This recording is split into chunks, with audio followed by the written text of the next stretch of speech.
Welcome back to Saturday's Sports Special. A host of current and former players will turn out on Sunday for the Edward Seaga Football Festival to be held at the Edward Seaga Sports Complex. Seaga, who died on May 28, was the chairman of the Premier League Clubs Association and president of the Tivoli Gardens Football Club.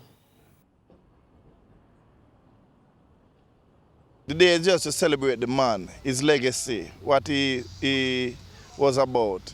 He was always at the game, he was passionate about his football. So we see it fit to have a festival in honor of Mr. Edward Seaga.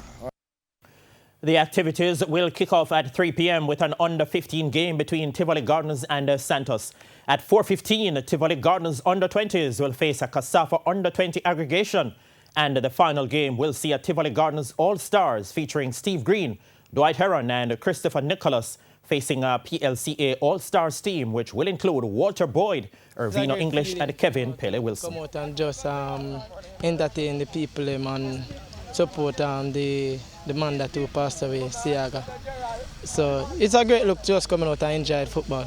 Seaga contribute wholly to the league, wholly to the country. So we want everybody just come out and just give the support to the great man. This is just a fun day for Mr. Edward Seaga. So we'd love the fans come out and give a Father's Day represent tomorrow, So and be a nice look atmosphere tomorrow. So nice game, nice players from all over the country. So it'll be a good day.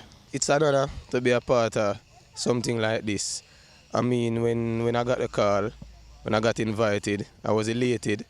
And I mean, to come out and represent for Mr. Edward Seaga, as I said before, is an honor. He has done a lot for Jamaica football and a whole.